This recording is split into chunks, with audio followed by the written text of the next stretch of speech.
This is the OTB Television Network, a service of Capital District Off-Track Betting.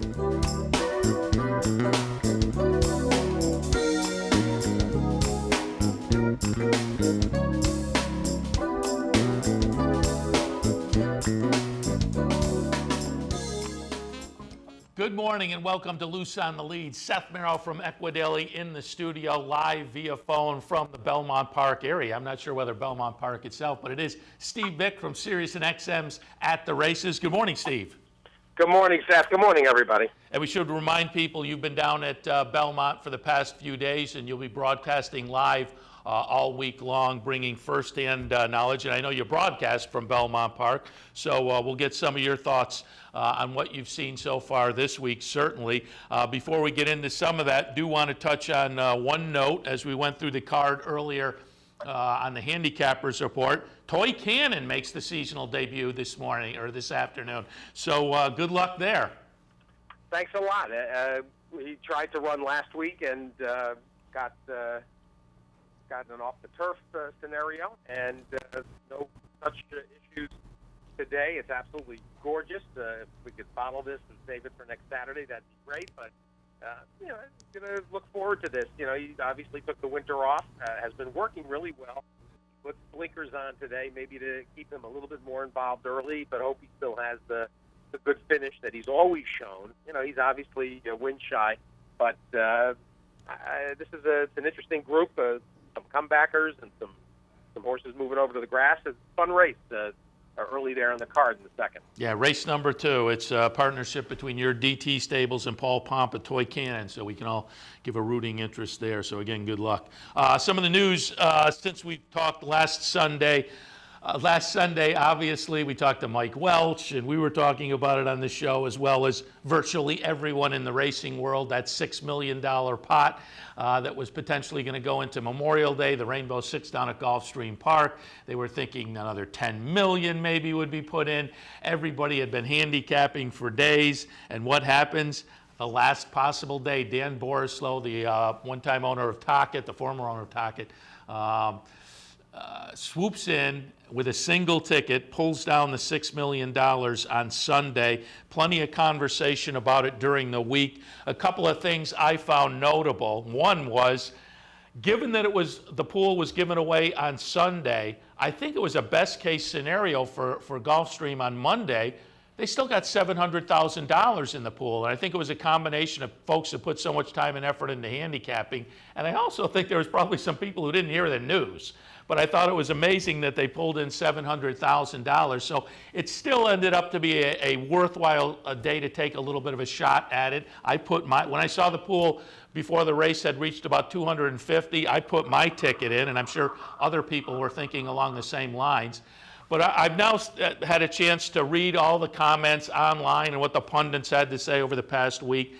And my thoughts now are, a lot of them say, hats off to Dan Borislow, and I don't agree with that. He jumped in and won. But they say, gee, he made a crafty move when everybody was kind of keeping their powder dry the day before the big event. A, I don't know that's true. They still had over $300,000 in the pool on Sunday, which was just about what they'd been getting.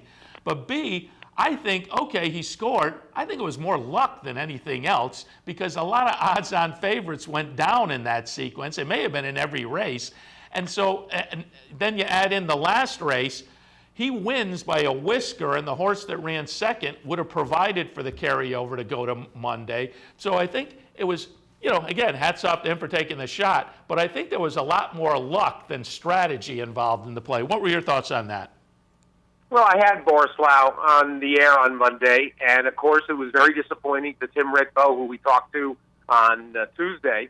And at the same time, they did make the best out of it. There was actually almost 800,000 bet into the pick 6, and there was also a pick 5 carryover, which I think helped the handle as well. Really, it ended up being a fairly approachable sequence, as difficult as it looked on paper. The Ken Ramsey runners that Ramsey said he was going to single, they ended up being very reliable, and not surprisingly, Joe's Blazing Aaron and the other one, Cage Fighter. So that, I think, helped people, and the payoff certainly was handsome, 12,000 and change. Even the pick 5 paid 2,800, so it was a fun Memorial Day. They got a lot of attention. It wasn't what they anticipated, but so be it.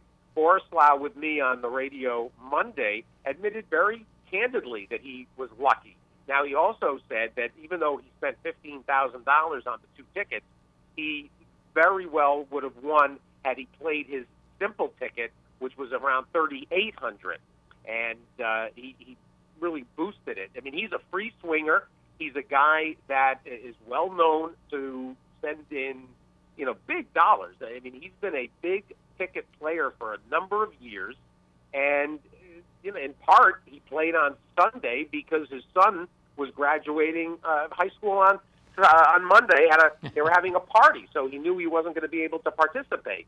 So he took a big swing, and absolutely, that nightcap, he was unbelievably lucky in the nightcap. That horse looked like it was swallowed up, deep stretch, and was absolutely going to trip things into the next day. So this is a weird exercise in a lot of ways. I asked him, Ritvo, very candidly, if they're going to reevaluate some elements of the Rainbow Six, because, frankly, there's parts of this that are not good for the game. And I specifically referenced having that much money, $6 million, basically held in abeyance, basically held by Gulfstream in a vault. And when you think about how much money that would produce in churn in the hands of players, that's a real issue, and it hasn't been broadly broached. But I asked them, Ritvo, and they have, let's say they are cognizant of that concern, and they're going to look at several different ways of maybe forcing distribution of that pool before it reaches such, bulbous proportions. They may make it $1 million, will trip a forced distribution. Maybe they're going to do it, have forced distributions each of their big weekends, Holy Bull weekend, Fountain of Youth weekend, Don weekend, whatever, all the mileposts throughout the meet, because there's a couple of things wrong with the way this is operated right now. But at least Gulfstream is cognizant of that, because when you get to this size, and if this thing had in fact been a $15, $18 million pool, it would have been, granted that the sequence ended up feeling like the small player could have reached it, but the way they stocked those races set with 10, 12 horse fields in every race, it also had the potential to only be available to big syndicate players that were putting in huge tickets like Borislav, and that's not the motivation of the bet. You're going to build a jackpot on the backs of small players, and then turn around and make the distribution available only to the big guys? That's not right. Yeah, and we talked about it last week. That Monday sequence I thought was too tough. Even if you're going to make some of the races tough, I think they had to throw a couple in the sequence that would have given small bettors a little more confidence. Yeah. It was no question it was a tough sequence. And I've heard just what you talked about with Ritvo bandied about this past week, maybe have some mark-offs. And to me, the better solution there would be some price points as opposed to dates. Get up to $1 million or $1.5 million, because for me, Borislav took away the fun day on Monday, but I said when I talked about this on the show last week, I ended up pretty happy because I hit it a couple of times over the past couple of months, $1,500, $2,200. I'm a guy who was putting together $40 tickets, and so that's only going to happen for a guy like me once it starts to get up to that $1 million, $1.5 million. So for me, that's a little more important. I want to see him get up to those levels, have those levels live for at least a little bit of time, so that similar consolation pool becomes playable, because that's what I thought was fun. But certainly I agree that $6 million out of circulation for as long as it was probably, churn-wise is not good for the game. So it's interesting to know they're considering those kind of options. Definitely. All right, one of the other news stories to talk about before we get to some of the racing and thoughts on Belmont Stakes and whatnot, just wanted to mention Colonial Downs. That's been a story in the news, Virginia, for really the past couple of months. It has not looked good for the past couple of months, but there's now kind of a last-ditch effort perhaps on the table. The Virginia Racing Commission has canceled a couple of meetings over the past week or so that looked like they had the opportunity to maybe bring the sides together. Colonial Downs threatened, I don't know if that's the right word, but said they were going to give up their racing license. They pulled back on that. And again, it looks like there may be a last-ditch effort to get racing at Colonial Downs this summer, but it's not a good situation. No, it's a very bad situation, and it's very unfair. It already, even if they do cobble something together and have that 25-date meet that has been sitting on the table, it is already basically kind of made planning impossible for horsemen. You know, they've got to go through condition books with Pimlico ending, with the Maryland season ending the way it does. You know, people have to make arrangements. Those arrangements used to typically include going down to Colonial. What about all the trainers and outfits that had been preparing for the for all the grass racing that they have at Colonial with that double wide grass course that allows for tremendous amount of turf racing? What about all those people that spent all winter and basically were prepping and expecting to run on that first condition book? They've got to make other plans. I mean, the beneficiary of this is probably Delaware, who you could already sense as early as this week. Delaware's cards have really suddenly improved, and so Colonial's loss and the population of Virginia that was looking forward to racing, their loss right now is Delaware's gain. And certainly, with everybody scurrying around looking for horses to fill races, this is a bit of a bonus for the Mid-Atlantic, for Pennsylvania, and for Delaware, and for Monmouth Park. So, in the meantime, we'll see where it shakes out. I'll have Frank Petramalo probably Tuesday on the show to get the latest from him and see where things are going to shake out. But really a difficult situation, and one that didn't have to really be this way. The Jacobs family better make up their mind if they want to be in the racing industry or not, because they're casino operators and gaming operators, and they run Colonial Downs with a real seeming disdain for the racing, no matter what they say publicly. Yeah, so we'll keep our fingers crossed there, because again, a lot of jobs and whatnot on the line. Well, it's a great facility, and don't forget that the biggest issue here. You understand that nobody in the state of Virginia right now can bet on thoroughbred racing, because as long as the Virginia horsemen are withholding the signal, which is their right, that's their bargaining chip. They're withholding the thoroughbred signal. There's nobody in the state at the OTBs. Not to mention the fact that the Jacobsons have closed some of them. Nobody can bet on thoroughbred races right now in Virginia. That's bad for everybody. Yeah, absolutely. All right, let's shift our attention now. We have a couple of minutes left in the first segment. Let's talk some Belmont. As I say, you've been down there for most of this past week doing the radio show.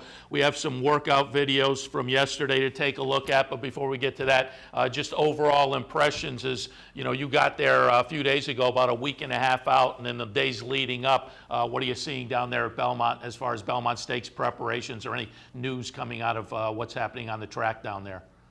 Well, obviously, whenever you have a Triple Crown Tried, there's a heightened awareness and a heightened interest from the mainstream press. They are well in evidence. Yesterday, as it happens with California Chrome's final preparation for his undertaking a week from yesterday, there was a crowd of probably 300 that turned up at 6 a.m. And we're seeing that right now. We're seeing the workout right now. Well, and then they were really treated to an absolutely perfect final preparation by California Chrome. He could not have looked better. In terms of the speed of the track, the track was very glib, but just watch him and how smoothly he is just really gliding along. And one thing that became very evident yesterday for all the people at Pimlico and for the people at Churchill leading up to the Preakness and the Derby, respectively, there was on a daily basis people, unimpressed with California Chrome when he would come out in the morning with his exercise rider. But there's a real notable difference with this horse and with horses of his ilk. He knows when you put a real jockey, on board a racehorse in the morning, they know that they're going to be asked to do something. When there's a 25-pound difference with Victor Espinoza at 115, 116 versus an exercise rider at 135, 140, when you get a leg up on a horse and there's 30 pounds, 25 pounds less on their back, they know that it's a race condition. And so when you see him run through the wire like this and then gallop out all the way to a mile in 140, it tells you what kind of horse this is. Because other mornings, even if he's doing something fairly aggressive, he just doesn't look as impressive, and nobody is that enamored with his action, and the way he kind of paddles to some extent, when he's galloping. But all of a sudden, he's got Victor on his back, and he looks like he does in the afternoons. And that really speaks to what a unique horse this is. I mean, does this mean he's going to absolutely romp next Saturday? Not necessarily, no, of course not. But, gosh, you watched him yesterday, and anybody that's lining up against him has to know that this is the same horse, as good or better than he's been for the previous 4 weeks.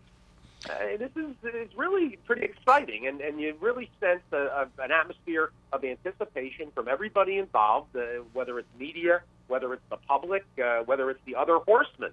You're in for a special afternoon when the other horsemen around the racetrack are excited about not just the Triple Crown Try, but the entire card.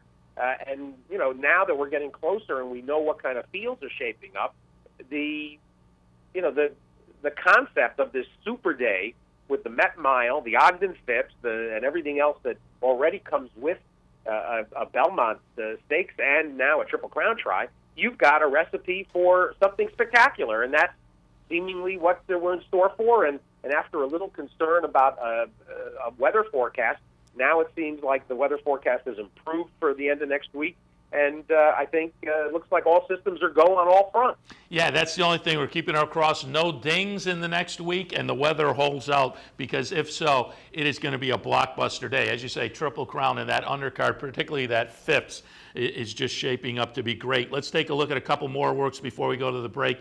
Social Inclusion will show his work and roll into it the fact that he's also potentially aimed at the Woody Stephens, and that rolls into the Belmont field itself has been in a little bit of flux. General A-Rod has been added to the mix. Medal count has been added to the mix.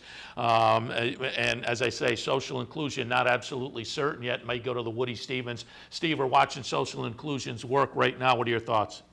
Well, it's obvious Social Inclusion works ridiculously fast here, and this is a horse that is very key to the entire Belmont scenario, depending on what Ron Sanchez and Manny Asparua decide to do.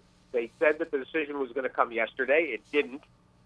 So now we're still waiting and watching to see if Social Inclusion will run in the 1.5-mile Belmont or in the 7-furlong Woody Stephens.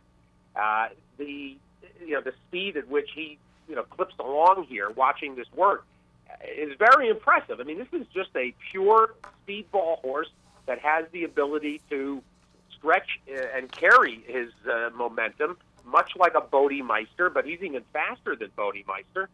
And we'll see what they want to do. I mean, if Social Inclusion runs, and then if we, now we've got General A-Rod already added to the mix, suddenly you've got a couple of horses that are clearly going to be out up and in front. Social Inclusion will be your pace setter if he runs in the Belmont, and the decision will then have to come to Victor Espinoza, how close he wants to stay, how much chasing does California Chrome do in that scenario, and when do you engage Social Inclusion? Because this is not Pablo Del Monte. This is not Uncle Si or any of the other seeds that he has already inhaled and spit out in Baltimore and in Louisville. So there's a real wait and watch attitude about the decision from this camp. If he does not run, well, then suddenly social inclusion and Victor Espinoza and Alan Sherman are going to have an interesting decision to make. And I almost reached for the word dilemma, but I don't think it is a dilemma. I think it's strictly a decision. If there's no social inclusion, well, suddenly California Chrome is the speed. And then it's going to fall to Tonalist, and Tonalist suddenly will be in the position of chasing and deciding about engaging California Chrome the same way California Chrome would be in a position to decide when to engage social inclusion. So we've got a real clear pecking order here based on the way these horses are coming in. And a lot of people, I'm not crazy about Tonalist in the race, but other people that are smart are, and so I'll respect their opinion. Tonalist, I think, is going to be aggressively ridden by Joel Rosario and instructed as such by Chris Clement. Let me just break in while you're talking. I will pull up. Yeah, here it comes. Here is the Tonalist workout while you're talking about Tonalist, and he's going to get picked up by a workmate, Life in Shambles. So we'll watch that workout as well. And I'm just wondering, you're kind of alluding to it. He was the buzz horse. Does he continue to be the kind of the buzz horse coming in? Yeah, no doubt. No doubt. That's the horse everybody seems to want to talk about and expects to be the potential upsetter. I can understand. I don't know. I got my doubts about Tapit. About Tapit at a mile and beyond the mile and an eighth. I know that the female family, he's out of a Pleasant Colony mare. I appreciate that. And there's other stamina influences on the mare side. I suppose that all figures in. But I'm just not enamored. Historically, this has not been the best gambit, approach-wise. The prep, the Belmont prep into the Belmont. I mean, what do we go back to? We got Danzig Connection and AP Indy in '92. Are horses that have last.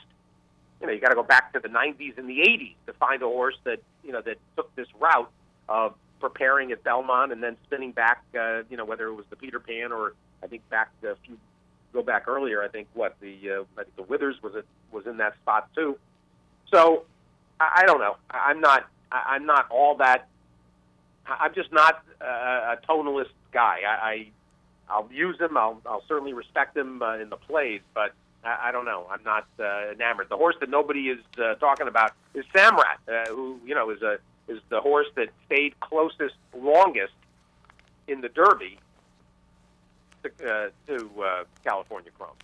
All right, let's take our first break. And, Steve, when we come back, we'll have a few minutes. And I just wanted to go back to some racing yesterday. There was a nice New York bred card at Belmont and also, of course, the Penn Mile over at Penn National. Get your thoughts on those when we come back. Loose on the Lead will continue. Stay tuned. The future of online betting is here, and only at the all-new CapitalOTBBet.com. CapitalOTBBet.com delivers a state-of-the-art wagering experience found nowhere else in horse racing. CapitalOTBBet.com. Log on today. Go Sepper kicking clear, and Go Sepper is pulling away impressively. Hysterical Lady Ginger Punch to win it. And it's Wilco in front, and he's going to pull off a huge upset here. But it's Round Pond going on to take the distaff. Awesome again. Sire of 10 Grade 1 winners, 4 Breeders' Cup champions, and 4 multimillionaires, standing at Adena Springs. On Preakness Day, no one brought you more insight, more analysis, and more information crucial to the professional horse player than OTB TV, with live coverage from Pimlico, including Pimlico track announcer Dave Rodman, HorsePlayerNow.com's Brian Nadow, and none other than California Chrome's exercise rider, Willie Delgado, each with their own expert analysis and first-hand look at track conditions and early morning workouts. So for the very latest racing news and opinions, keep it right here on OTB TV.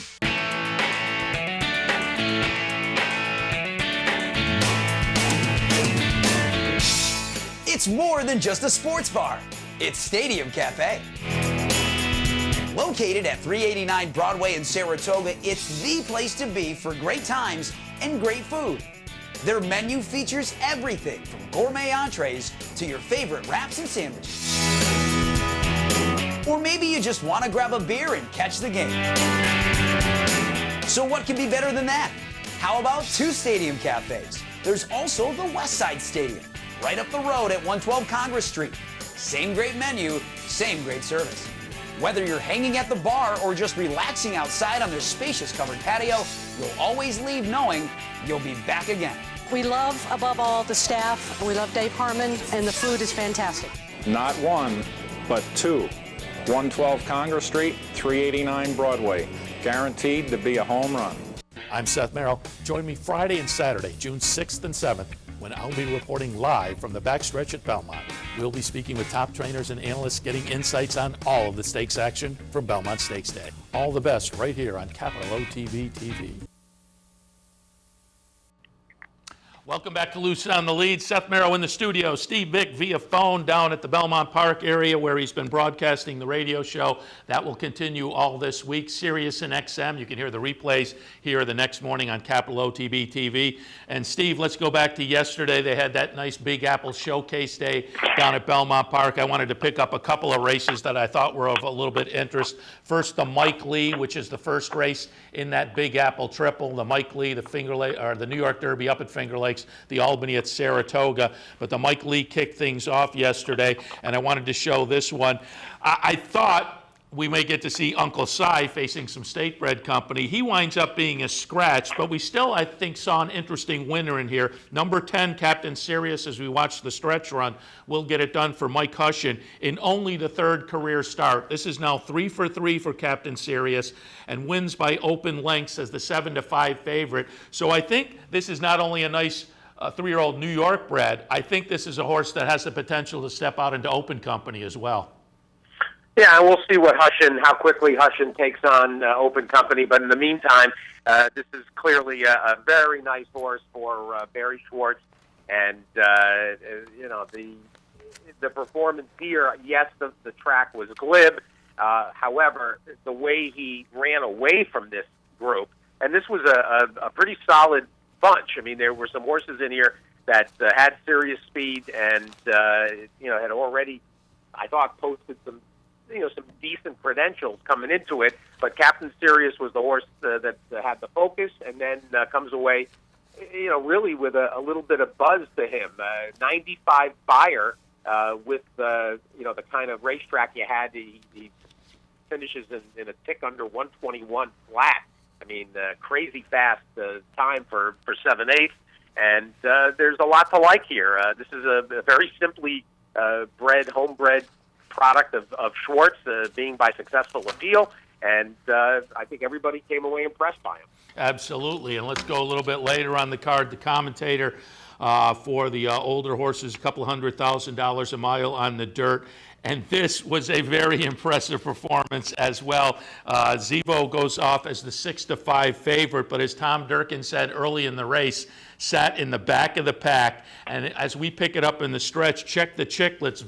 Zevo is number 5, and you will see that number 5 chicklet is way back there and continues in a tough spot to mid-stretch, but then Zevo makes an incredible late move to get up. Really nice run from Zevo for Chad Brown, who had a big day on Saturday. Well, this was a very exciting performance. And Zevo, considering the way the racetrack was playing and how good speed was, I mean, all you got to do is look at Weekend Hideaway from Phil Serpy and Big Business, the Barber, the Gary Barber Jacobson product, and I like Big Business in here, and Prohibition, who finished 4th. I mean, these were horses that were all on and attending the pace. They stay on. Even Crafty Dreamer from the 13th hole, even Crafty Dreamer was on the pace from Jimmy Island. And for Zevo to make up that ground, and Ortiz had to thread the needle because he had come up the rail a little bit off the turn and then had to, basically find a seam to get out and attack the leaders. And it became pretty clear, and a good job by Durkin to pick up Zebo as he was making the run. But he won. Not only did he win, he won by more than a head. It was clear at the wire that he had won. So very impressive, and we'll see. 93 buyer for Zebo, and we'll be curious to see how he gets placed. I mean, he still feels like a really nice New York bred for right now, and we'll see what he does with the 5-year-old. I don't know how aggressive Chad Brown needs to be with him. There's plenty of good opportunities for him in the state bred range. Yeah, I agree. I mean, it was a nice performance for that race. I'm not sure he's stepping out and being a player in the handicap division or anything, but they have plenty of spots to pick that'll make for excitement for Chad Brown and the owners as well. And speaking of Chad Brown, let's finally go over and look at last night's second running of the Penn Mile. Turns out to be another nice field again. $500,000 on the line, a mile on the turf. The favorite was 6-5 Bobby's Kitten. Question mark here was going to be the switch from the synthetic last time where the horse threw in a dud in the bluegrass. Would this horse bounce back with the move to turf? Obviously, the betting public thought so. I thought so. The last time it may have been a combination, may just not like the synthetic, but also the Grade 1 bluegrass, maybe the competition a little bit tougher. But Bobby's Kitten gets it done. The number 4 horse will get it done fairly easily as the 6-5 favorite. The second choice at 9-5 was Global View for Tommy Proctor. That horse will get up and run second. But Bobby's Kitten, I would say at this point in this subdivision of 3-year-old turfers, sits at the top of the class. And again, a nice day for Chad Brown as he wins this, and also the Mountain View with Last Gunfighter, and Javier Castellano wins 3 stakes races on this card as well. Well, we'll see. I don't know. I don't know if I'm ready to anoint him a leader of the division after snapping back.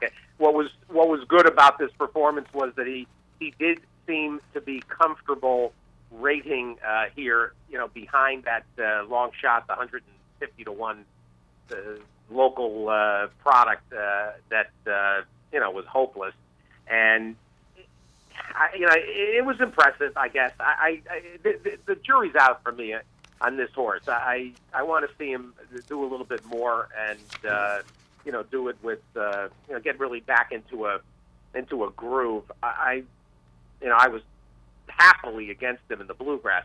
That was the most ridiculous favorite in the history of racing in the bluegrass. And when Chad Brown started his season at Tampa in a nondescript conditional allowance, that to me was sort of an indication that all was not idyllic with Bobby's Kitten. This is much more encouraging, obviously, and we'll see where he goes from here. But I don't know. Gala Ward, who was impressive last week for Fletcher. There's some other nice 3-year-olds on the grass. Some of the ones in the middle of the country, and then of course there's some of the ones that might come back to the grass. Once the Triple Crown season is over, like a medal count. In fact, Dance with Fate, arguably is the 3-year-old turf division is undefined. I wouldn't anoint this horse. I'm sure Ramsey and Chad Brown are happy. You mentioned Chad Brown doing something right, because Last Gunfighter wins a photograph that he had no business winning a little bit earlier, of course, in that race that came ahead, the Mountain View. So overall, a very nice day for the Brown team. Yeah, very nice day indeed. All right, Steve. Here is the Last Gunfighter race, and so while we wrap things up, we'll get a chance to see that. And Last Gunfighter, just so folks know, if I have the past performances here, and I had them a moment ago, and now I don't. But I was going to. Last Gunfighter is the number 4 horse, so you can keep your eyes on the number 4 Last Gunfighter here as we watch this. Steve, as we wrap things up, just any last thoughts? We won't talk to you again, obviously, here until after the Belmont Stakes. But again, I remind people they can tune into your radio program all week long for great coverage leading into the Belmont. But any last thoughts? Well, just I think everybody should look forward to Saturday, and you do have the potential. I'll get out ahead of it. I mean, there's going to be 100, God knows, 110,000, 115,000. It's going to be a madhouse at Belmont on Saturday. So be prepared and be very patient, and understand that in terms of buying tickets, in terms of the typical things that go on during a race day, it's going to be a potentially difficult day on that front. Parking and getting in and out and all that.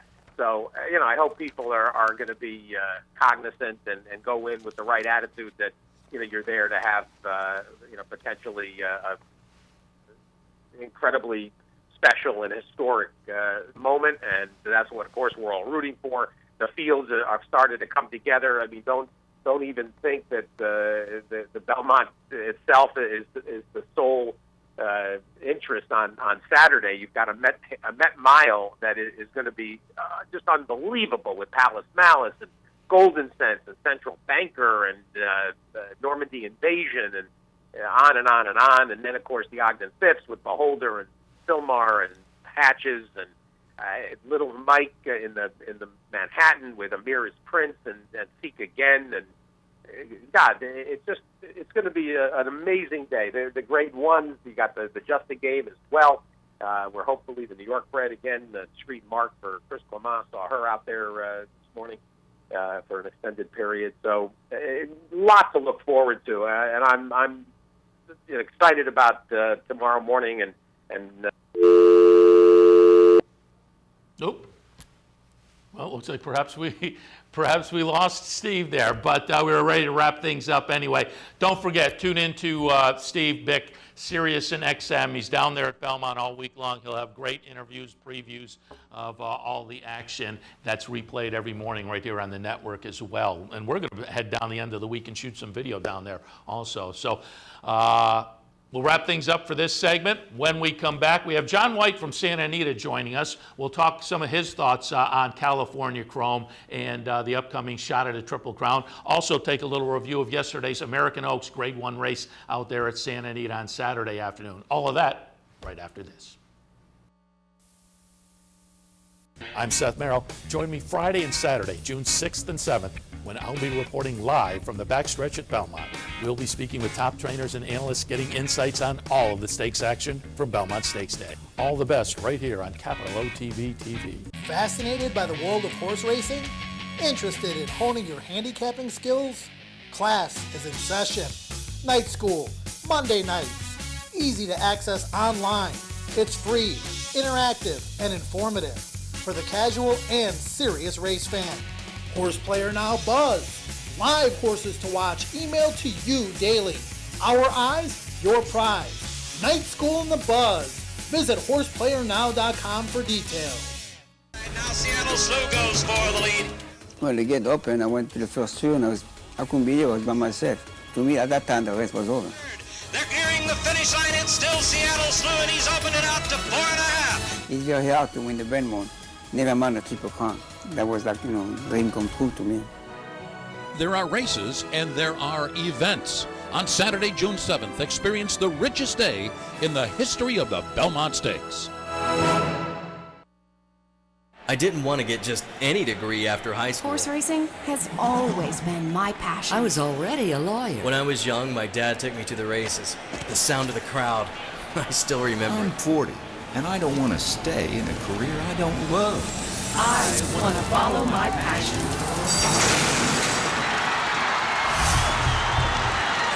Follow your passion at the University of Arizona Racetrack Industry Program. California Chrome has won the Preakness! And that elusive prize, the Triple Crown, awaits California Chrome in the Belmont Stakes.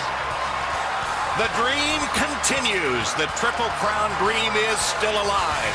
And the best place to be when it happens is the Clubhouse Racebook, 711 Central Avenue, Albany. You can also be part of the action by visiting one of our Easy Bet or branch locations or bet online at capitalotbbet.com. Hey, race fans, head down to the all-new Clubhouse Racebook. With live horse racing on more than 250 flat-screen TVs, state-of-the-art wagering terminals, and amazing Vegas-style atmosphere. The Clubhouse Racebook, 711 Central Avenue, Albany. Welcome back to Racing Across America. As promised before the break, we are happy to be joined now by John White from Santa Anita Park. Good morning, John. Good morning. Happy to have you on board. And of course, we'll talk Belmont and Triple Crown. We certainly enjoy your coverage leading into the Triple Crown races online. And as I say, we'll get into that. But as you are at Santa Anita, one of the weekend's big events was the American Oaks yesterday out there, a Grade 1 event. So I wanted some of your thoughts. We'll watch the stretch run here, and it will be number 8, Room Service, getting it done over the number 7, Diversey Harbor, number 3, Little Journey running third. But as the second choice in the field at 2-1, Room Service for Wayne Catalano looks like a nice 3-year-old turf filly on the move up here. Comes off of a win on the synthetic at Keeneland in the Grade 1 Ashland. Tried Graded Company just prior to that on the turf at Gulfstream in the Grade 3. Here Comes the Bride. But follows up again yesterday afternoon, Grade 1 American Oaks, wins pretty easily, does Room Service. I think the disappointment in the field was Neshoba's Key. If people follow that one down the stretch, that'll be the 2-horse. I'm wondering maybe distance limitations for that one. Just when it came time to do the running, Neshoba's Key just didn't seem to have it. But as I say, Room Service really looks like a nice 3-year-old turf filly on the come. Well, first of all, I can tell you that I was pleased at who went off as the favorite there because it was a close call. There were some people that thought Room Service might go favored, and for me, when I make the morning line, I try as hard as I can to have the right favorite. And during the winter meet at Santa Anita, I had the right favorite 80% of the time. Right now, I'm clicking at 75% at this meet. And I made Neshoba's Gold the favorite. She did go favored. Room Service I made 2-1, and she went off at 2-1. So I was very pleased at the outcome from that standpoint. I can assure you that it's not a question of distance limitations with regard to Neshoba's Gold. If anything, 1.25 miles or maybe even farther will be right up her alley. But what happened in the race is that she got into a pickle on the far turn when she was making her rally, and she almost clipped heels. She almost went down on the far turn. So it was a very troubled trip for her. She's a very big filly. And as you know, Seth, and this is part of what made Zenyatta so remarkable, when you're dealing with a very large thoroughbred, if they get stopped during the race, it's very hard for them to get going again. That's like Forgo. It was very important for Forgo not to get stopped during a race. It was better to go wide, lose ground, than have your momentum stop, because a horse that isn't as big can get going quicker. And Neshoba's Gold, on top of the fact of her size and that she got stopped, she's kind of a temperamental filly, too. That comes through in her breeding. She's not quite as mean as her full sister, Neshoba's Key, who was very mean, but very talented. Neshoba's Key was a multiple Grade 1 winner and earned over $1 million. So this is a complete throw-out race for Neshoba's Gold. I mean, she lost her race on the far turn. That said, you have to give a lot of credit, of course, to the winner, Room Service, because this was an absolutely impressive performance, the way she kicked home. I'm a little surprised that the Beyer speed figure didn't come back a little better than it did. It's only an 86, so they didn't even get into the 90s in that race. But that said, Room Service is a very talented filly. I actually thought if she had worked well on the dirt at Churchill that she would have had a chance, and that's saying a lot, but just a chance against Untappable in the Kentucky Oaks. I think she would have had a very good chance to hit the board, but maybe even to give Untappable a scare, because I think Room Service has that kind of talent, but the connections felt that she did not train that well on the dirt at Churchill. She had trained well on the dirt in Florida, and that's why I thought she might pop into the Kentucky Oaks. But I think the connections, considering how well Untappable ran in the Kentucky Oaks, the bar was set very high. She probably, I mean, it's hard to envision anybody beating Untappable in the Kentucky Oaks. I still say she could possibly be the best 3-year-old, filly or male. I mean, it would be interesting for me to see Untappable run against California Chrome, and this is one of the things that I think California Chrome has going for him, in the Belmont Stakes as he goes for the Triple Crown is that 3 of the horses that would be main threats to him will not be in the race. 1 is Untappable. 2 is Shared Belief, the champion 2-year-old from last year who hasn't been tested yet and came back with a very impressive win at Golden Gate Fields last week against the Lowndes Company. But he obviously could not run in the Belmont. He had to miss the Triple Crown because of a foot problem that he had earlier this year. But to have such a talented rival not in the race is a big plus for California Chrome. And Danza is another one. Yeah. Danza, very talented. I was very impressed with his Kentucky Derby, considering how light he was in experience. So to have those 3 main threats not in the Belmont really helps California Chrome. And let's move on to that now and talk. And you made a great point. Let me just say about Neshoba's Gold. And as you made that point, we were actually looking at the far turn. I just wasn't sure what to make of that trouble, because then when she got in the stretch, things seemed to open up. But you also make the great point, a horse that size, if they get stopped, it's hard to get that momentum going again. So. And she kind of sulked. See, she got mad. Yeah. When she got stopped, she got mad. And, not every horse is that way. I mean, she's just kind of one of those, like I say, temperamental. And so for her to get into that jackpot on the far turn really kind of got, I would characterize it that after that trouble, what she did was more or less sulk. And, that's where I say I think that race is going to be a complete throwout. That's not even close to indicative of her ability. And as I say, as far as distance, they feel like the farther the better. I mean, they feel like 1.25 miles, maybe farther, will be even better for her, because again, that would be in concert with her sibling, Neshoba's Key, who had all kinds of stamina. Yeah, very good. And so we will keep our eye on her going forward. All right, now let's shift our attention to the big event coming up, a shot at a Triple Crown. And obviously it's interesting particularly interesting to the folks out in your neck of the woods, because this is a Calbred, California-based. John, while we talk, we're going to take a look, in fact, at the Santa Anita Derby win back on April 5th.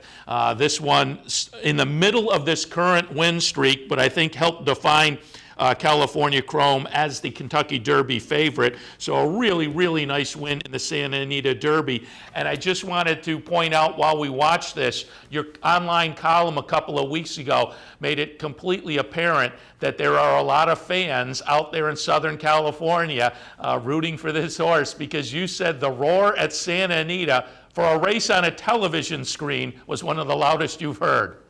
Well, it was the loudest. It was generally agreed that it was the loudest when he won the Kentucky Derby, won the Preakness, and took the lead at the top of the stretch. It was the loudest roar at Santa Anita by a crowd since Zenyatta won the Breeders' Cup Classic. And, of course, that was a live race at Santa Anita, and there were over 50,000 on hand for the Breeders' Cup Classic of 2009. With Zenyatta, there were over 20,000 on hand for the Preakness. So people have really caught, the California Chrome story. He's really caught on with the public. He has become so popular. It's like a movie. I mean, yeah. They've got that movie 50-1 for Mind That Bird. I mean, to me, that story pales in comparison to a large extent to this one. I mean, this one, if you submitted this, whether or not he wins the Belmont and sweeps the Triple Crown, this whole story of just even how he got his name. Here are the owners and breeders, and they put a bunch of names in a hat at a restaurant, and the waitress picks one out, and the one she picks out is California Chrome. I mean, he could have been called Seabiscuit was one of the names that they put into the hat. So we could have had Seabiscuit going for the Triple Crown here. So I'm glad it was California Chrome, because it's a very classy type name.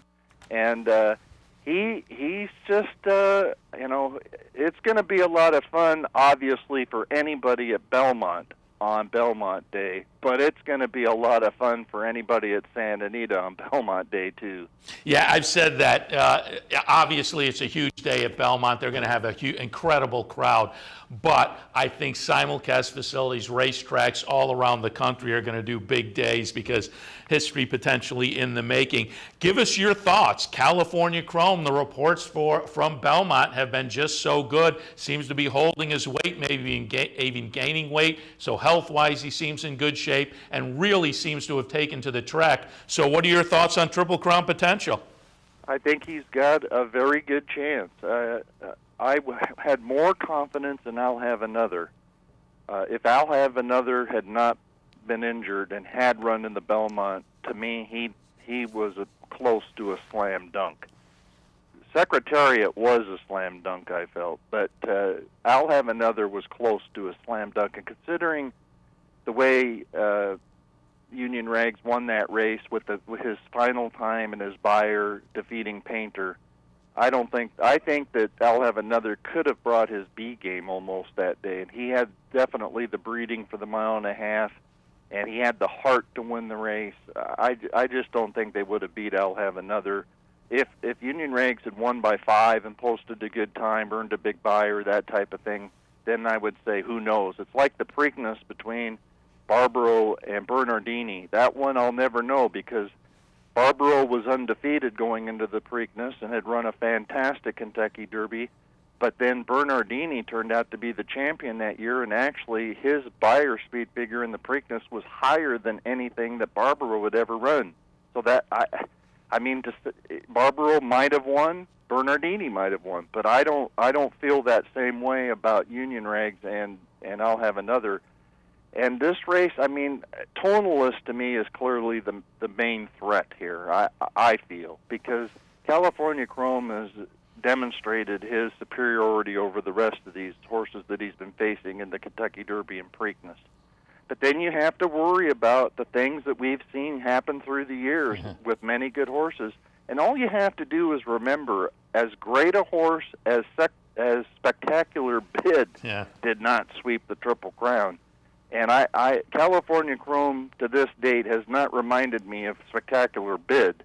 So if Spectacular Bid can fail in his bid for Triple Crown glory, you know there's the possibility that California Chrome will not get it done. And I am concerned that he's never raced at Belmont because every single Triple Crown winner that we've had, all 11 of them, had raced at Belmont. And that's such a tricky track with the surface and its circumference. So there are definite concerns here. So would I be surprised if he didn't win? No. But like I say, I think he's got a very good chance because he's got a lot of traits that are good. The biggest one I think that helps him, he is rateable, and this is key going the mile and a half. So he can sit nice early. He doesn't run off early. He will do whatever Victor Espinoza asks of him. And I think enough riders are going to tell Victor Espinoza, whatever you do, don't pull the trigger too soon in the Belmont, because we've seen that happen with horses like Spectacular Bid and Real Quiet, where the rider pulls the trigger way, way too soon, and then they get nailed late in the race. So I expect Espinoza to ride a confident race, and I don't expect Espinoza to mess it up. So, the reports are he's training well, and I think he's got a very good shot at this. And like I say, not as confident as I was on I'll Have Another, who unfortunately did not get his chance to show whether he would win it or not because he scratched the day before. But California Chrome, he's on this marvelous run, and it almost seems like it's destiny. I remember the NTRA teleconference in which one of the owners was on in March, and he was talking about when California Chrome wins the Santa Anita Derby, and when he wins the Kentucky Derby, and when he sweeps the Triple Crown. And I was kind of chuckling at his confidence at that time. Well, I'm not laughing at his confidence now because look where we're at. So boy, like I say, it almost has a feel of destiny almost to it. Yeah, and as you alluded to, win, lose, or draw, we've had 5 weeks, and especially the 3 weeks between the Preakness and the Belmont, of just some nice coverage of really a good story of the connections. They're just fun to root for. Victor Espinoza and the money he donates to charity, and Art Sherman and the owners and whatnot. That's always got to be good for racing. And John, we only have about 30 seconds left, but I want to mention one other thing. We talk about the crowd roar that will be anticipated out at Santa Anita. Well, certainly there will be a big roar from one of the fans at Santa Anita if they come down the lane in California Chrome. You have fan Eddie Espinoza, who won the Santa Anita Derby Millionaire Contest and has been winning money with California Chrome through the first couple of legs of the Triple Crown. He stands to win $1 million with that Santa Anita contest if California Chrome sweeps the Triple Crown. So there'll be some rooting interest out there at Santa Anita for the local fan, too. Well, no question about it. You know, the thing that he was smart, he had to pick who he thought was going to win the Santa Anita Derby. So thank goodness from his point that he picked the right horse. And again, it has a feel of destiny when his last name is the same last name as the rider of the horse. I mean, absolutely. Again, you can't make this stuff up. Absolutely.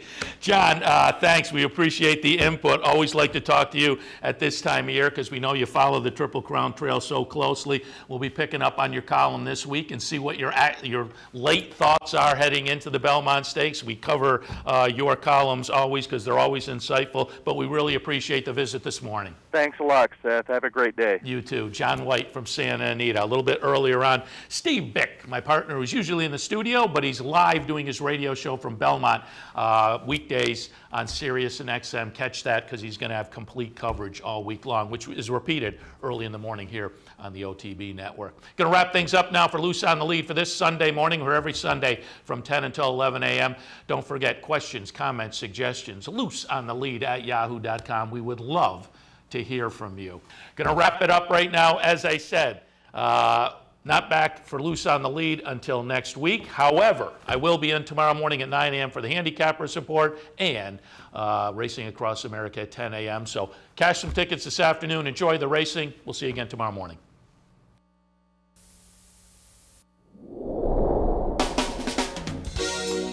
You're watching OTB TV, a service of Capital Off-Track Betting.